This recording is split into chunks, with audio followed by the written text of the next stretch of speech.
welcome to everyone to our first in a series of monthly Zoom Lunch and Learn educational events that are sponsored by Clayton Valley Village. My name is Carol Hanson-Gray, and I'm honored to serve as the Executive Director of Clayton Valley Village, which was founded in 2014 and is part of a national network of over 400 villages throughout the country, whose mission is to help our members live independently in their own homes as they age, by providing social and educational events, as well as an array of home-based services through our volunteer network. So I invite you to please visit our website at claytonvalleyvillage.org for more information about us and how you can become a member and or a volunteer. It's my pleasure to introduce to you our presenter today. It's Master Gardener Ken Studer, who is also one of our very valued volunteers. During this presentation, everyone will be muted. If you have questions during the presentation, please type them into the chat feature, and at the appropriate time, I will read the questions to Ken for him to answer. So please sit back, eat your lunch if you brought one, and enjoy. Thank you. Ken, I'm turning it over to you right now. There you go. Hello, everybody. Welcome to Clayton Valley Villagers and this presentation and talk. I'm very honored. My name is Ken Studer to be talking to you today. This is a first I've ever done on container gardening. So bear with me as I fumble through this presentation. Hopefully you can learn and find some tricks and tips on what to do, what not to do, to benefit you growing more lush and attractive container gardens. I first want to start out by thanking Carol Gray for all the work she's put in to put this on, her assistance with me, setting this all up. She's been terrific. So Carol, thank you so much. To start off with, containers are something that are a little more difficult than planting into your garden because you have a limited amount of soil to work with. And the plants don't like to be either wet or dry. And that basically complicates everything because you have to pay so much more attention to that particular part of container gardening. So with that in mind, the first thing you need to do is figure out where you're going to put the container. So is it going to be in the sun? Is it going to be in the shade? Is it going to be on the patio? Is it going to be indoors on a window ledge? Is it going to be on a dinner table? Because all of these things affect dramatically the type of plant you buy and the type of container that you decide to use. So let's go through a few of the containers and talk about their pros and cons and give you some examples of what to use. One of my favorites is a container that's just like this here, a clay pot for the patio. However, this is too small to be laying on the patio floor because you're basically just going to kick it. And you want the bouquet to be at more eye level. So it's not something you're looking right down on as you walk by, but something that's more up higher to be visually seen with the backdrop of the yard. The same is true in the house.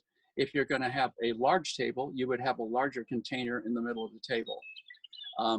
So that's the first thing to talk about, making it taller if it's going to be in a large patio, making it smaller if it's going to be on a table outside or on some kind of a ledge to make it appropriate. So those are the first things you need to determine, just what you want to do and whether it's going to be in the sun or shade. Then we can talk about the type of container that is good for that purpose. If you start out with clay, clay comes in a lot of varieties of quality and size. And I always preferred the type that is glazed around the outside because a container of clay allows all the porosity of the water to flow through and evaporate. When you do that, usually you'll find that the outside edge of the soil is dry and pulled away from the edge. And every time you water it, the water goes right down the side and out the hole. So when that happens, you've got a dry root ball and you just thought you watered it. So what we do now is we take, especially on clay that has not been glazed, to keep it from evaporating so fast, we put in a liner. I don't know if you can see this, it's painted black inside. And we do that because that will seal it so that it doesn't give off and evaporate a lot of water. What we use, which works out really easy, is a pruning sealer that you can buy at any nursery or Home Depot or somewhere like that. And it's just a black substance that has a dauber inside, and you can just brush it around. And I would always suggest 2 coats to really seal well. These don't cost much, and they're easy to find. If you have a container that is already glazed, you don't need to do that. And make sure that every container you buy has a hole in the bottom for drainage. Plants don't like wet feet. They want to be moist, and they don't want to be dry. So it's a delicate balance between moist is probably defined as a sponge that's wrung out, and wet is where there's water sitting in the bottom, or it's just awfully wet. And roots don't like that. They'll die in that kind of water. And then if it's dry, you have the opposite problem. So another container that I have here is an aluminum container, and it does not have a hole in it, but it's meant to be used for flowers. So if you had something like this, you would probably put about a ½ inch or an inch of rock in the bottom to really let the water drain through and sit in the rock as opposed to the soil. But the advantage of this is that it works well indoors, but outdoors, aluminum or any kind of metal is going to be a conductor of heat. And so your roots are going to get hot if this sits in the sun, and they don't like to be hot. They like to be cool. So this is an indoor application only. I have a sample of a plastic pot here that's very popular. It also has a feature on the bottom for self-watering through this hole. And it allows there to be a reservoir at the bottom and some depressions in the bottom that allow the container to reach down and grab the water and bring it up through the soil. This is kind of an engineering delight and a gardener's dilemma, because most of the time you put 2 or 3 inches of soil in here first, and then you plant. And now your roots are 5 inches away from the water. And unless you have an incredible amount of capillary attraction, you're not going to get that to pull all the way up. So you still need to water this one from the top, and occasionally check and see if the reservoir is dry or not.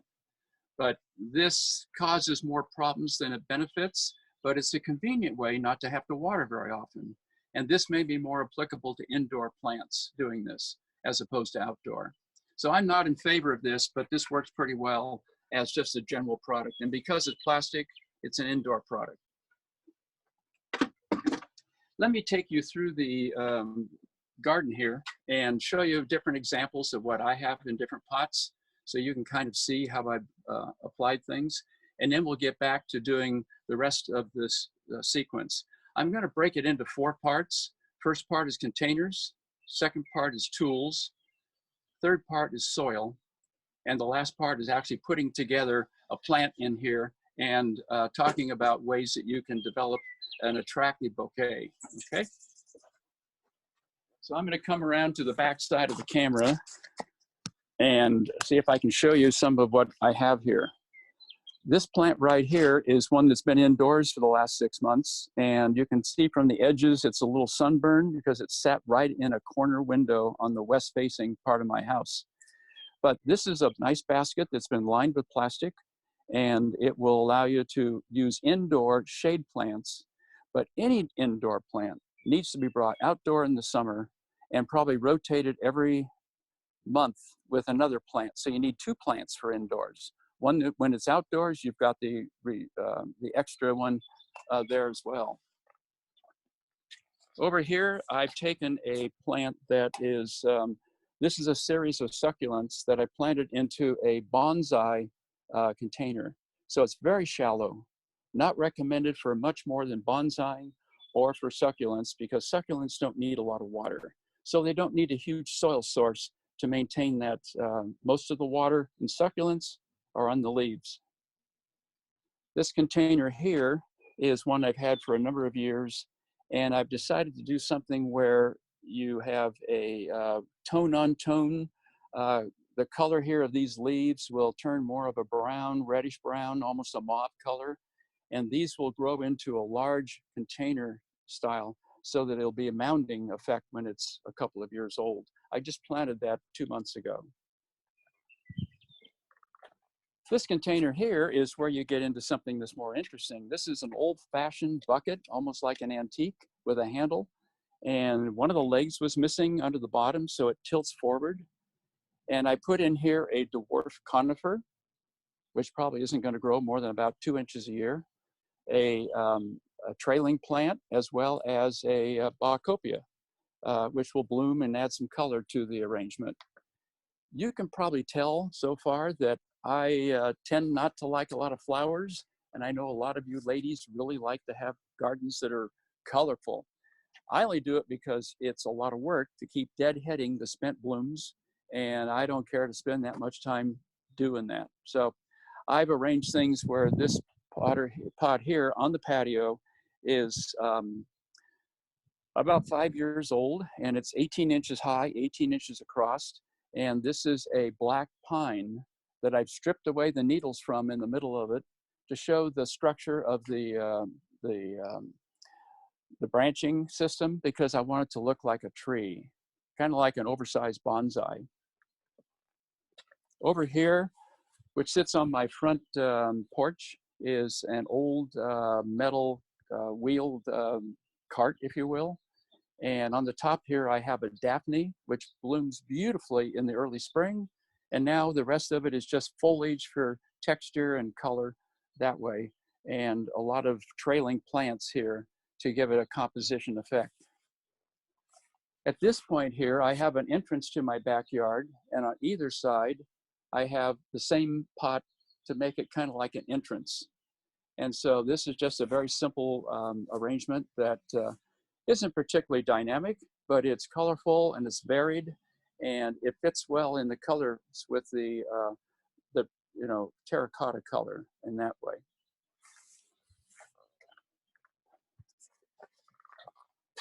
I don't know if I'm holding this at all right. I hope I am.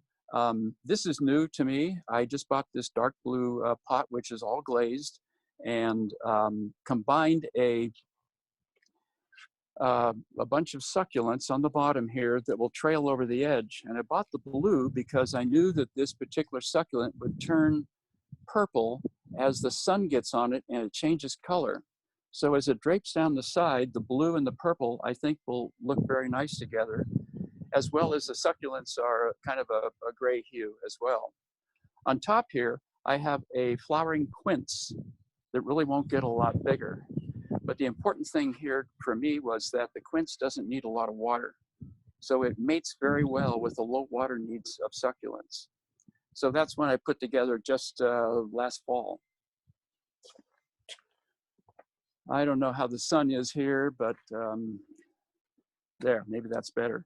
This is a same size pot, 18 inches high, 18 inches wide.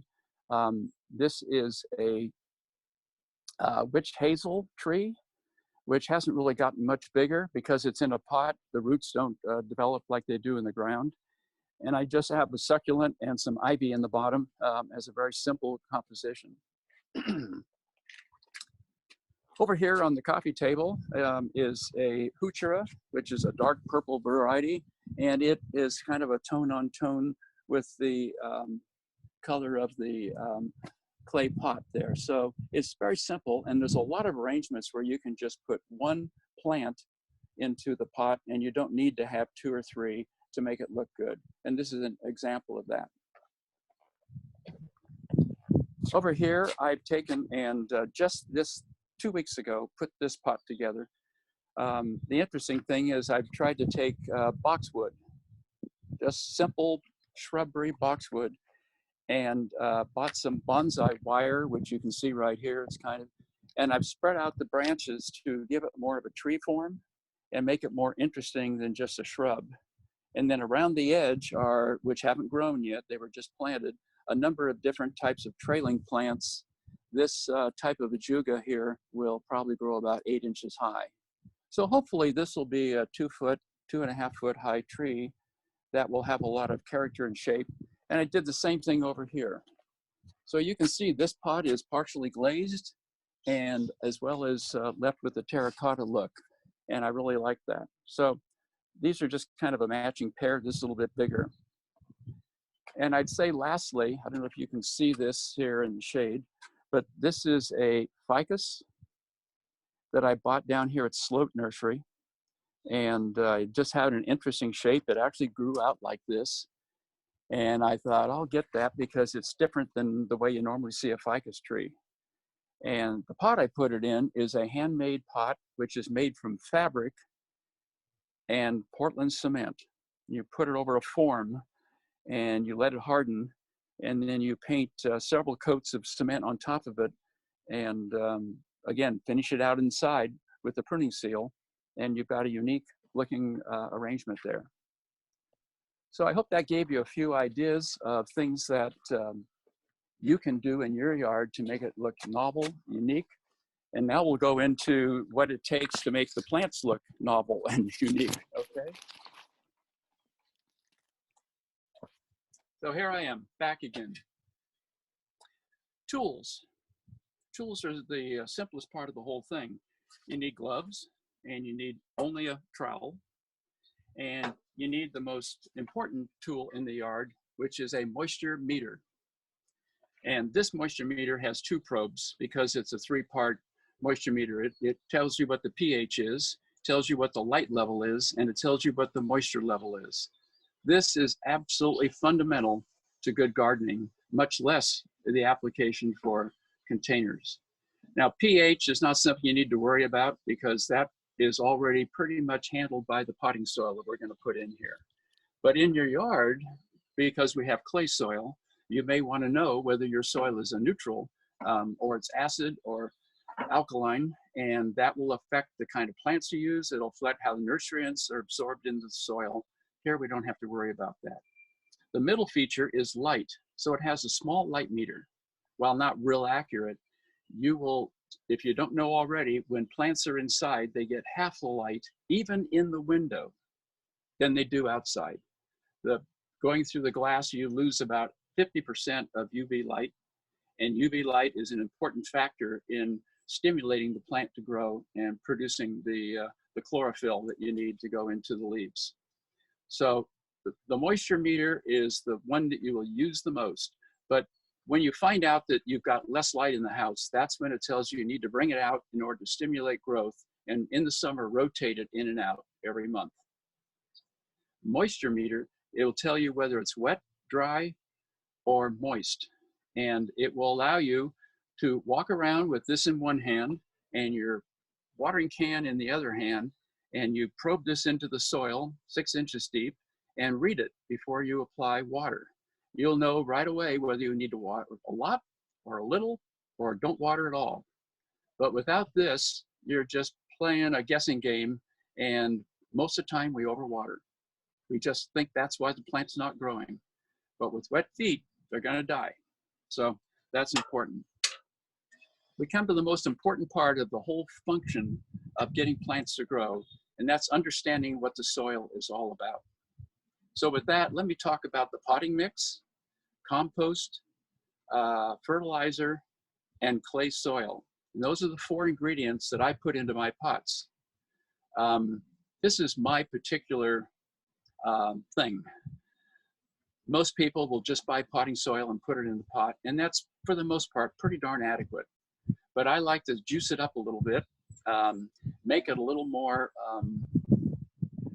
proactive, I would say, in the area of microbes, because I'm going to tell you how important microbes are. So when you buy the potting soil, it will tell you that it's got mostly fir bark, Canadian sphagnum, peat moss, aged redwood, compost, volcanic pumice, sand, earthworm castings, and so on. But the way you really have to read this, it doesn't tell you what the percentages are. So 50% of this is fir bark. Probably 30% is sphagnum. That leaves, what, 20% left? and you've got peat moss and aged redwood. And so now you're going to get about 1 or 2% of all the other ingredients. So they're kind of a selling tool as opposed to really in there, okay? So I like to take and add compost. So let me do this. Let me take and actively, I'm going to use the formula of 3 scoops of potting soil. First, I've got to put in a screen to cover the hole up. Otherwise, I'm going to end up with it all on my feet. Whoops, we're going to put it in here. I'm going to mix it in a bucket first. There's 2.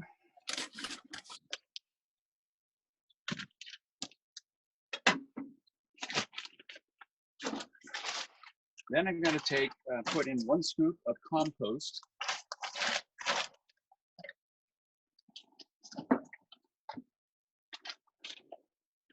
With all the microbes in it.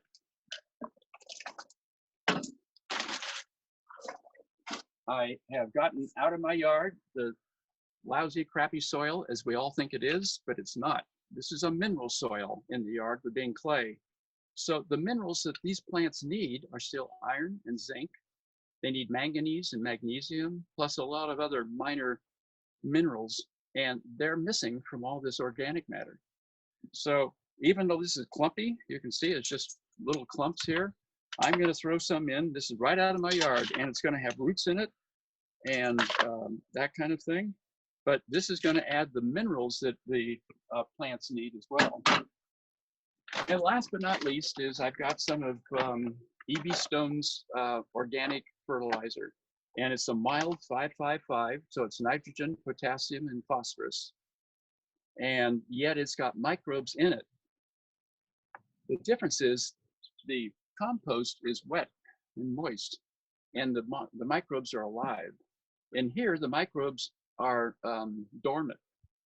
We found out in our classes that microbes can live for 2 years without water. I don't know how that's possible, but they've done a lot of research on it. So this is nothing more than a very fine mixture of compost, and you can see it here. It looks just like dust, but that's your fertilizer. So these microbes, once they get wet, will activate. And so I'm going to mix all this up.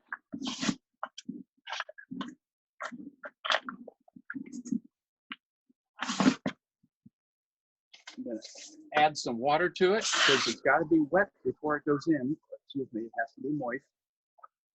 And because otherwise, we know that through capillary attraction, a dry substance takes a lot longer to absorb water than if it's already moist. Capillary attraction and the spread of the water is much quicker when it's already pre-moistened. So we're doing this so that this matches the complexity and the moistness of what's in the pots that you already have. So that's ready to go. The most important thing I want you to learn from this is that the microbes are the secret sauce. They consist of bacteria, protozoa, nematodes, fungi, and small worms. Little microscopic animals that you can't see. But in 1 square inch or 1 cubic inch, you get millions of them. Now, I realize some people are going to say, yeah, I'm never putting my hands in soil again. But these are the friendly guys. And you probably, when you were 2 years old, ate soil, not knowing what to do. And from that standpoint, it's been a friend of yours without you knowing it all your life. Without these microbes, they produce, well, with the microbes, they produce the soil food web, which is like a spider web of interconnected animals that feed up right next to the roots. And the process of them eating the fertilizer, so when you fertilize with nitrogen, phosphorus, and potassium, you're actually feeding the microbes. And when they process the food and extract it out the back end of their body, then it becomes a simple sugar and simple carbohydrate that the roots can now absorb. So when you're fertilizing, you're actually feeding the microbes that feed the roots. So it's quite a cycle of life down there in that soil. And the lack of microbes is now the most fundamental thing that makes one plant languish and the next plant, to be very, very robust. Obviously, there's four things involved. There's heat, there's light, there's water, and there's microbes, or the soil we talk about. So this is so important to getting anything to grow well. Now, whether you use my little formula for 3, 1, and 1 is up to you. It's a lot of work for the average gardener. I just happen to kind of relish trying to make things work better. And for the most part, you'll get all of what you need in the potting soil, and you don't have to amend it much. But I would suggest if you have fertilizer, dry fertilizer, throw a little bit in as you mix it when you make the pot to begin with. That just puts the fertilizer down deep into the soil, as opposed to throwing it on top and letting it soak through. So that's the way I prefer it as well. Carol, do you want to stop and have questions now, or do you want to take care of that later? Well, we did have one question, Ken, already, and that was, where do you buy the water meter, the moisture meter? Any nursery, probably Home Depot has it because they have a plant department there. Okay. And do you know about how much they cost? They're about, well, there's one that's a single probe, but you need the light. If you're going to put plants indoors, you need a light meter. You need to understand that your plant doesn't get enough light. I've just tested it in my house, and even putting my light meter right up to the window, I only got it to show that it was really low light. So, okay. So you have to realize that as soon as you open the sliding glass door and put the light meter outside, bingo, the light meter goes up 50%. So it's twice as bright outdoors in the shade as it is in your house. Wow. Okay. So, yeah, they're between $15 and $20 at any nursery. Okay. Yep, basic tool. And somebody says, how much light do you need? The meter is a very simple meter, and it goes from low light to good light to bright. This will I think what you want is a relative reference to it. So when your meter, because basically it's measuring in lumens, and so, like foot candles, same thing. And of course, when it says 200, I don't know what it's referring to, but when it says 10,000, it's bright. So between 200 and 10,000 is between dark and bright, sunlight. So when you look at the meter, you'd like it to be straight up in the middle, not in the dark section and not in the bright section. So when you buy plants, they usually have a label on them that tell them how much sunlight it needs, full sun or part shade and stuff like that. So this light meter then will help you determine also where to place those plants throughout your Exactly. So you can get assistance from your nurseryman onto just how much light is light, because the tag on it will either say sun or partial shade or full shade. So there's like 4 categories. I think in the vernacular, it really means that most plants can take some morning sun, which is never as intense or hot as afternoon sun. So in that realm, partial shade usually means morning sun, or filtered light, which means under the shade of a larger tree or plant where it just gets through the leaves, it gets some sun. And so partial shade or partial sun usually is where it gets morning sun, like for 3 or 4 hours, and then you get the shade. So you need to pay particular attention to that, because otherwise the hard part really is putting 3 or 4 plants together that all are partial shade or all are bright sunlight. And it's, sometimes difficult because you want to produce something that's attractive to you with the right colors and the right textures and the right size. So yeah, you need to spend a little time either thinking about what you like and go to the nurseryman and say, okay, I like a gardenia to be in this bowl. What other associate plants will fit under this container and fit the same needs? And they can direct you around and help you with that.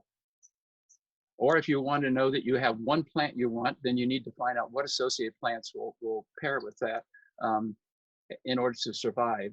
And then a lot of times, if you're looking at azalea, you can pick many colors of azaleas. Or if you're looking at fuchsias, you can pick many colors of fuchsias or asters or anything else. So that's really the important thing to get success at a plant that will flourish. Okay, thank you. There's Okay. no more questions so far, so carry on. All right, ask away. So what we're going to do now is we're going to plant this pot and put some plants together and show you what I'm doing, and we can talk about it as we go. So I've got the screen in here to keep the soil from going away. And what I picked is, this is my tall plant, which we're going to feature as a thriller. And in below it, we're going to have another plant that'll be a filler, which fills in right around the rim. And then we're going to put in some spillers that flow over the edge and trail. Okay. And so I've got 3 things here. I'm going to actually cram 4 plants into this pot. So I'm going to put in some soil first, because I want to raise this up. Because soil will compact, I always want it to be a little higher when I build it, then it'll probably end up in a month or 2. Even though I want to leave room at the top for some moss or some rocks or some bark to eliminate evaporation from the top. So I'm going to put some soil in here that will give it something underneath to grow on. I probably didn't make enough soil here for this demonstration, but you'll get the idea. So I can see now that it's the top of the plant is here. So I'm going to just take this plant, turn it over. And there we have it. This is a what's it called? A holly fern. And it will grow to be about 24 inches high. So this will give me some height up in this area when it's finally finished growing. And I'm going to put it here because of the way I've got 4 plants here. I'm going to have to take and reshape the root ball to make everything fit. And that's perfectly okay, as long as the plant is nice and moist to begin with, because then the roots will be very supple and move. So this is a heuchera, which just happens to be a very light lime green. And I kind of like it because it's the same color as here, but you'll find that it doesn't fit, okay? So we're gonna take a little bit of dirt off the bottom, and this is not overgrown. The root ball is not, surrounded by wrapping roots or anything. So this is still the right time to buy this plant. You don't know that at the nursery until you take it out of the pot. You go, oh my God, this should have been repotted into something bigger. But in this case, we're lucky and we can take away some of the dirt that's here. Now I'm going to take and I'm going to squish this down and reshape it. And I'm going to put it in right here. Push it down in. Okay. This isn't going to grow much higher, but this will become the tall plant. So this is my thriller, my filler, and now I have 2 Bacopia for color at the bottom, and these will trail over the edge. Okay. So I'm going to take these out of the pots. And you can see there's more of a root structure here already in place. But I'm going to need to squeeze this in on either side, okay? And I'm going to add more soil because this is a shorter pot.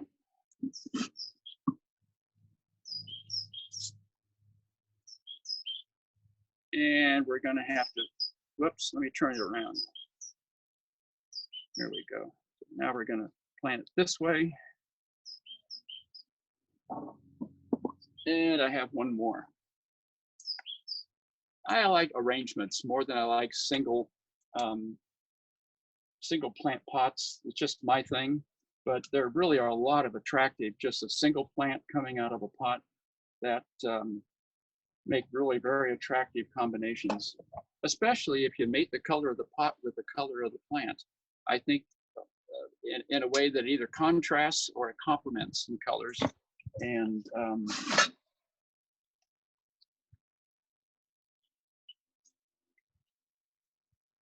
see, I've got to squish this down.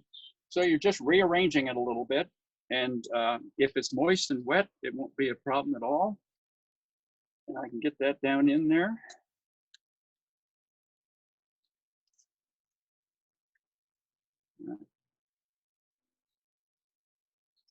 And so at this point in time, because we want enough time to talk and do things else, other things to talk about, I'm not going to do too much, but you're basically going to fill in then around all the edges and make sure that you really tamp down the soil. And then when you water it in, your soil will sink again. So leave a little extra soil to retamp, because there's going to be a lot of air pockets. And where there's air pockets, your plant dies because it doesn't have contact with the nutrients nor the moisture. So you want to be sure you get your fingers down in there. And normally I would use gloves.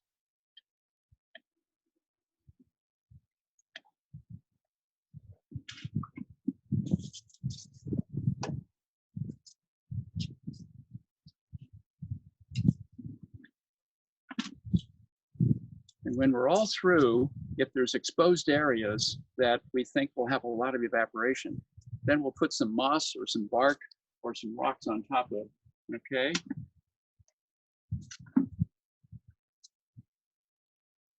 And normally I would do a little more diligent job of this, because this is the important part, to make sure that the roots contact all of the soil. And then you can come along and you can water it in a little bit, just as I'm doing here, okay? And give it a little drink that way.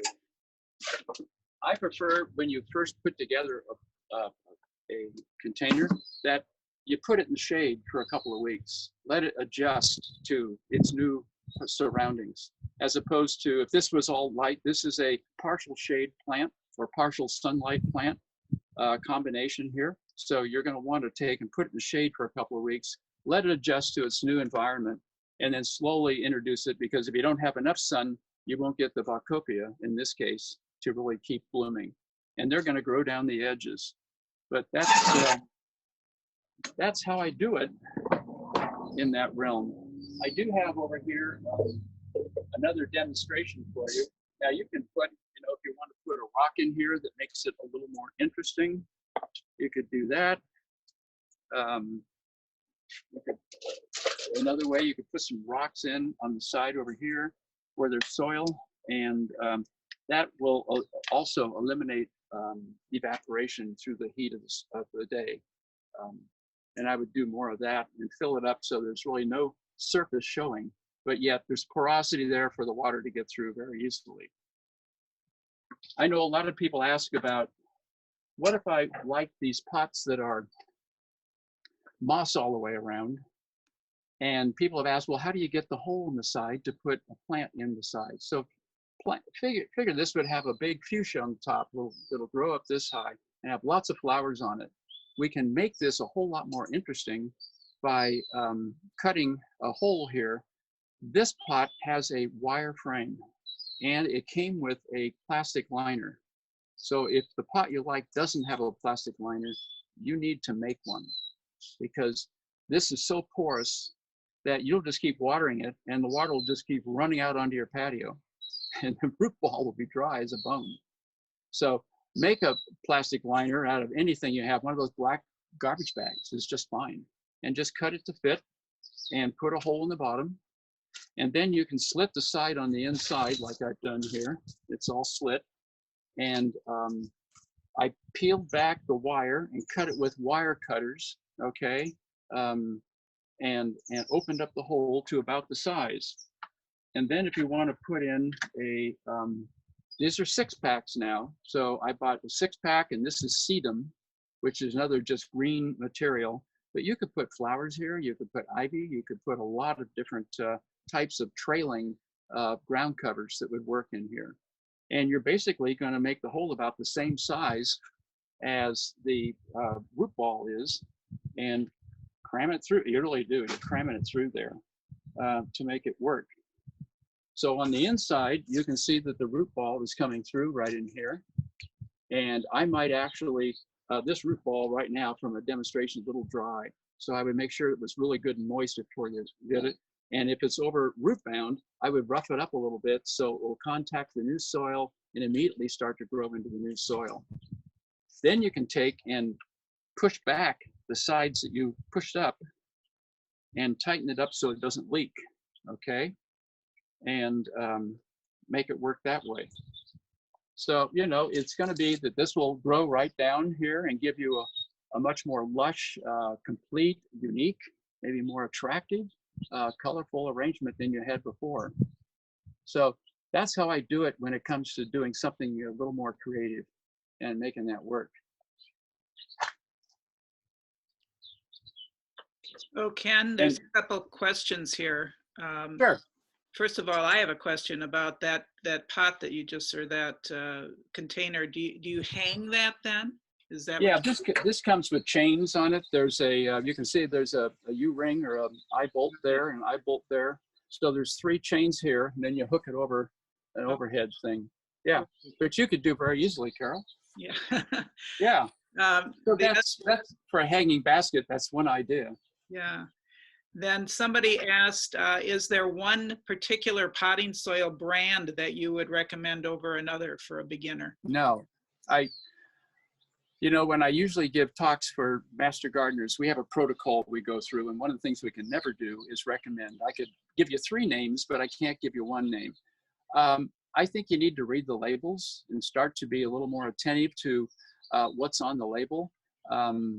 Potting soil is different from planting soil, so don't get those 2 mixed up. Potting soil is a little more complete. It has a few more nutrients in it, but like I say, they're 2%. They're just very small. I don't think so. You can go to Home Depot and buy it. You can go to any nurseryman. You can buy it online. Okay. I don't think it's going to matter that much. The Okay. culture part of gardening is what we humans do that's more important than anything else in the plant life. So getting the right plant in the right location, getting the moisture level to be correct, you know, getting the plants to all want to grow in the same environment. That's the real human thing that we can control. That controls about 70% of a plant's life. So what it really tells you is we kill our plants. They don't die on their own. We help them along. So we just need to improve our culture, our practices that we do. And that's why master gardeners are around, because we've taught through science, not through hearsay and not through old wives' tales, how to be better, you know, better plant gardeners. Okay. And since you're not giving recommendations, you don't want to give a recommendation about where somebody might find a nice selection of pots that, you know, are reasonably priced. A lot of pots are really expensive, and That's true. So consider this. Yeah, you can go to Armstrong, which is down in San Ramon.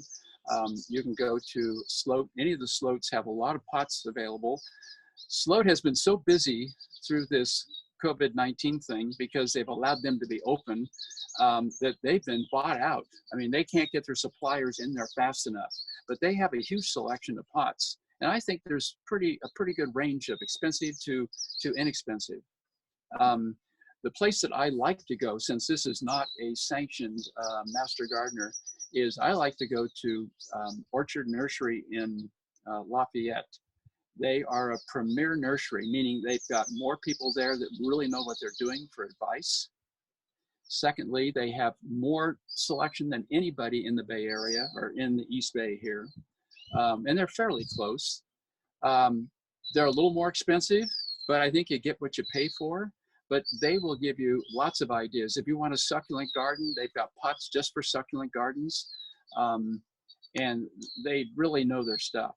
And the garden is beautiful. Talk about an incentive to go see. Most important thing about Orchard is they have a lady there who's a master gardener who is in charge of their container plant program. And she has at any one time 50 of them in all sorts of arrangements like this. I mean, from 6 feet high to nice, beautiful succulent arrangements that will give you ideas. Take your phone with you, take pictures, and then if you don't want to pay their prices, you can go to Sloat, you can go to other nurseries, or actually when I was at Home Depot yesterday, they had a pretty darn good selection of plants, and they all look very healthy, and they're better priced. okay. And then somebody asked, what are the different composts and their uses? Are there different formulas for composts? or do? Yeah, well, there probably are, but compost is up to the microbes. So getting the compost ratio of carbon to nitrogen, that is dead leaves and dead material, to green carbon material, I mean nitrogen material, is always the missing. It's never the same, and if you don't get them to, what will happen in the process of the decaying of the plants, okay, when they decompose, is that the microbes build up body heat. And you can put a temperature probe into the compost pile and it'll go up to 150 degrees for about a week. Wow. And they're just chomping away, and their body heat just is, it's amazing what happens in a composting decomposition cycle. So compost comes, it's a good question, a very good question.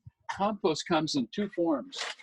The form I have here, which is Sloat's compost, is a moist, wet form that is just, I figured this was all just dead leaves.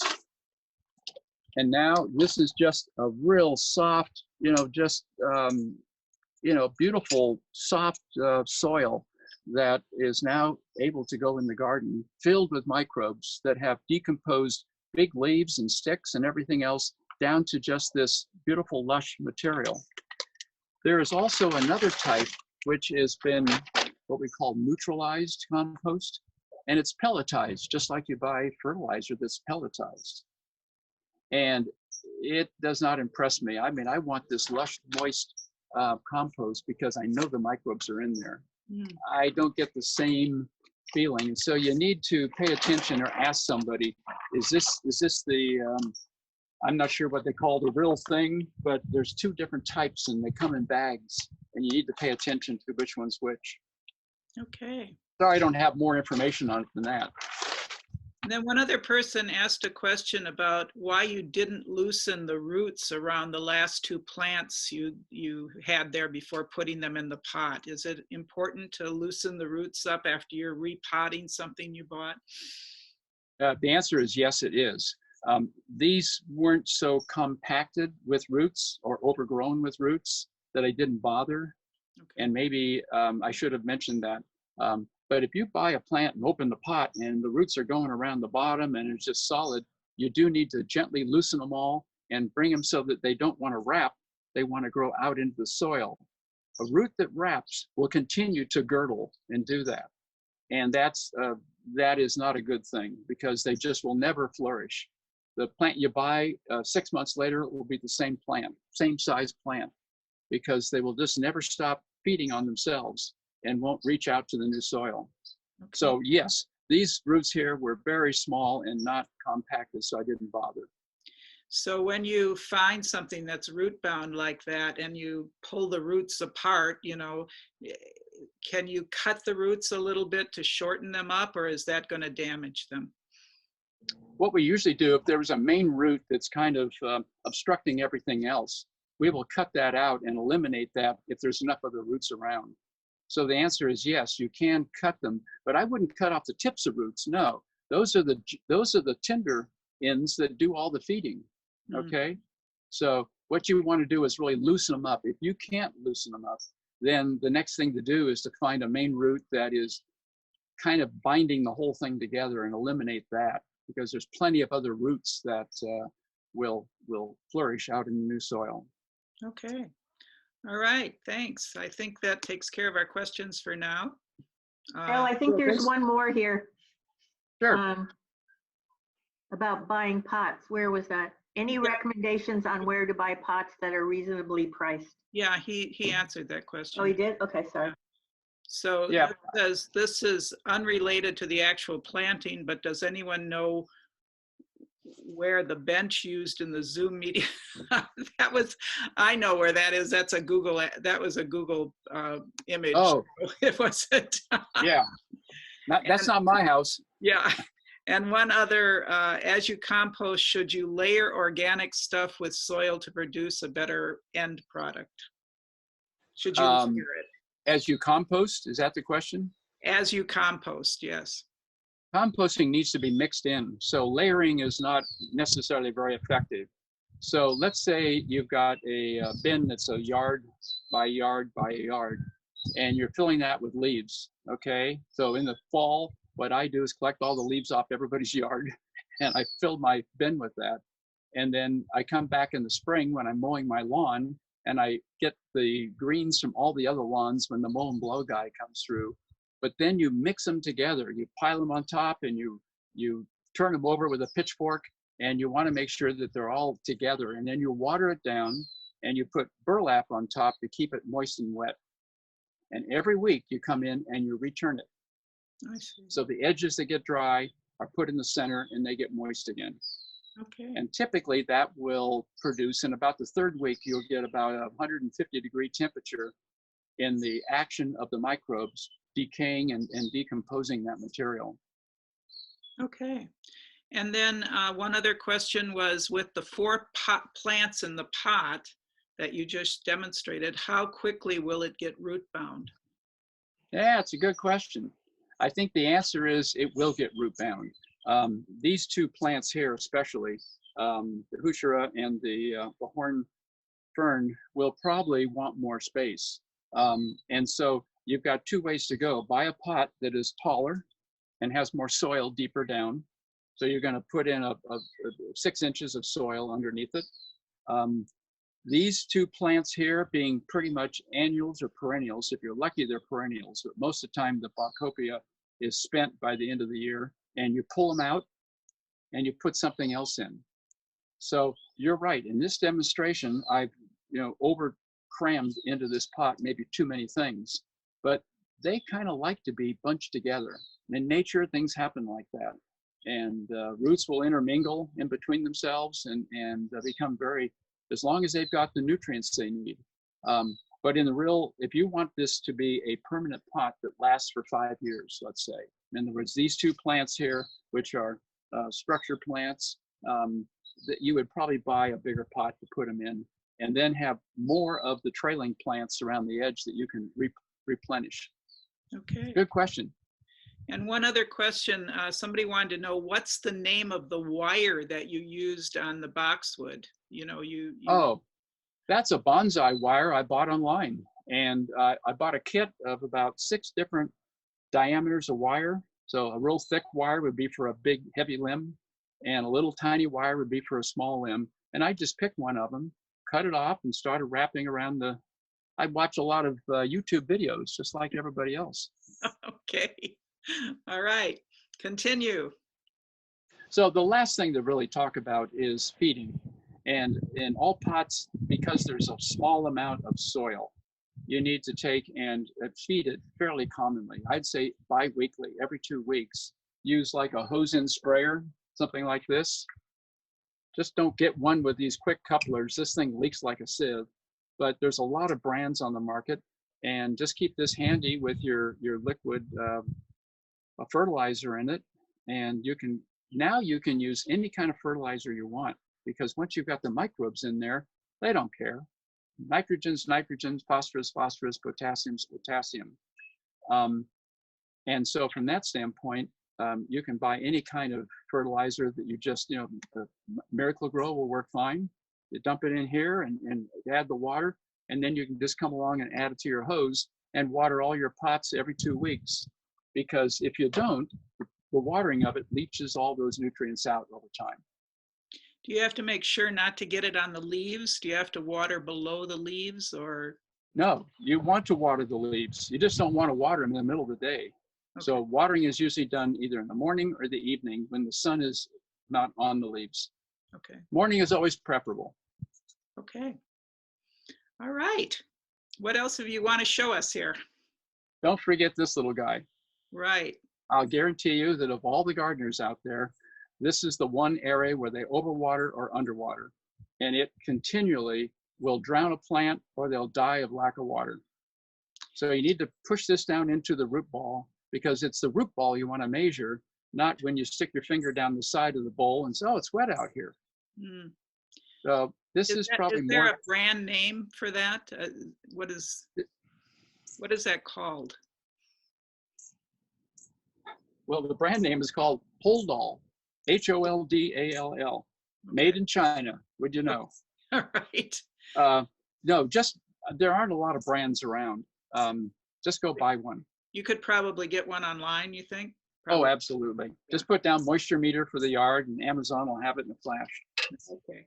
And then someone just asked, you need to feed succulents every 2 weeks. I don't know. They don't have, well, because of their nature, they really grow in very poor soil with very little moisture. If you've got them in a pot environment, you've got them into rich soil compared to what they're used to in a desert or a subtropical, environment. So I would say no. Once a month maybe. Okay. I mean, I don't even water my succulents, but maybe twice a month, and they sit out in the sun. So they are hardy plants. That's why succulents are so popular now. They don't get diseased. They don't need a lot of attention. But you can overwater them too, right? And Yeah, you can. good for that. I mean, Yep, wet feet is universal. yeah. Okay. So is there something else you wanted to share with us? That pretty much ends what I had to talk about, except to answer questions that were off of the topic here that are associated that I can help them with, maybe. Okay. Well, we don't have any questions in the queue here, so I'll give people a couple seconds here to ask a question in Carol? the chat. Yes. Actually, Jean Boyd had a question about, she has a 30-year-old ficus. What should I do to keep it going? It's an indoor plant. Did you hear that, Ken? Yeah, I did. And the reason I'm laughing is because that's always the question we get is, and you have to take into all the components of plant life. So the answer can never be given with me not actually inspecting the plant and looking at whether there's pests involved, whether there's a pathogen involved, whether it's a water, soil, or the plants in the ficus. And ficus are very fussy. And they like very mild climate, so they don't make it through the winter. When I first did that ficus, I had it in the house for 2 months, and it lost all its leaves. It wasn't happy. I thought I was going to lose it. I thought I'll put it outside, even though it's colder outside than it's supposed to be for its normal temperature range. And the fresh air and a little more light, it started to flourish. So it could be in the wrong place. Let me ask you, where is it located? So can you unmute Jean? Jean?